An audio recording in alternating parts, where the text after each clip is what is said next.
Good evening, everyone. It felt like football. It felt like the playoffs. Clear and cool for the high school football's second season. Let's get it started tonight. Our football journey starts tonight in Loveland. Tigers undefeated in the regular season. Butler was there. Loveland beat him in week 1. Well, Loveland turned over on his first possession, but the next time it got the ball from their own 15, freshman Luke Waddle takes the handoff, and he has a path 85 yards to the end zone, and it's 7-0 very early for the Tigers. Good start for the offense, so how about the defense? Butler soon will throw a pass to Cameron Glover. He gets blown up by the Tigers. Max Mather, that's a big loss. Loveland then starts the second quarter with another touchdown run by Waddle. This one covered 13 yards, 14-0 for Loveland. Just too many Tigers for the Butler to cover. We showed you Max Mather on the big hit earlier. How about a pick six for the same kid? Loveland wins round 1, 54-0. Let's go to Mount Healthy. Jim Place and his Withrow Tigers had a playoff game over there. You might say the Owls had the Tigers by the tail. It's D'Amico Jones dragging down Justice Payton for a big loss here in the third quarter. The defense seemed to be handling Withrow most of the night.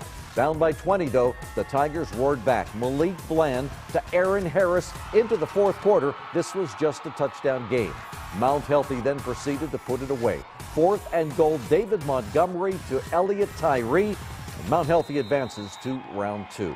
The scores from all the games visible at the bottom of your screen on the Meyer bottom line. As we stay with Division 2 and we head to Coleraine for a West Side rematch. Our Philip Lee was in Coleraine. Northwest trying to avenge one of its 2 losses this season. The Knights up against Harrison Wildcats. And Harrison struck first. Jake Weber drops back and hits Mitchell Hogue wide open. The Cats are ahead of Northwest early, 7-0. But if you like offense, Northwest has plenty of it. Corey Roberson from midfield hits Darius Johnson in stride. That ties this game at 7. Then Northwest just took off in the second half. The Knights move ahead, and they win it tonight, 46-35. Seemed a little chilly up in Forest Park tonight. Winton Woods hosting Kings.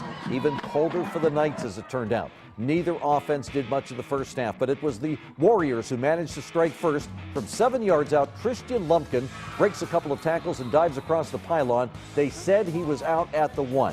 So, on the very next play, Shamar Hooks gets it done by himself. Winton Woods with the first lead of this game. Kings had a hard time getting started. They never got it going well because Winton Woods was spending too much time in their backfield. Adrian Rankin and Aaron Smith team up to bring down Ryan McGuire for one of 3 first-half sacks. The Warriors then needed some offense to produce this win. They handed it to Marcus Davis. He found his way through traffic. Winton Woods 40-14 tonight. A short run for Western Brown in the Division II playoffs. The Broncos got busted by Thurgood Marshall tonight, 76-40. In Division 4, the Wyoming Cowboys were up in Kettering to play Alter. The boys fired up as they came out of the locker room tonight, then really fired up after the opening kickoff. Alter brings it back with a nice return, but the kicker makes a hit and causes a fumble, and Wyoming falls on it. Wyoming quickly strikes. Will Marty to Dominic Vomosi, who catches it. Then he zigs, then he zags, and then, oh yes, he scores. Alter came right back though. Tommy Ruff with a big hole. He goes up the middle for Alter. Nobody touched him, and this game was tied up. After the Knights made an interception, they were soon knocking on the door again. This time it's going to be Dusty Hayes calling his own number. Wyoming falls. Alter wins 35-21 over Wyoming tonight. Also in Division 4, Clinton Massey began defense of its state championship with a victory. Clinton Massey over Miami Trace, 35-21. To Division 6, that's where our Kareem Algazar was stationed. Summit Country Day against Cincinnati Country Day. Summit's Trey Phillips breaks an arm tackle here. Then when the Indians of Cincinnati Country Day tried to score, Antonio Woods and Trey Phillips team up for a defensive play. Here's Woods of Summit on the scramble. He rushed for some extra yardage along the way. He scored a pair of touchdowns tonight. Cincinnati Country Day won during the regular season. Summit paid them back tonight with a 55-28 victory. That covers Ohio for now. Division 1, 4, and 5 playoff games are Saturday. Next up, a full slate of playoff contests in Northern Kentucky. Those highlights next on Friday Football Frenzy.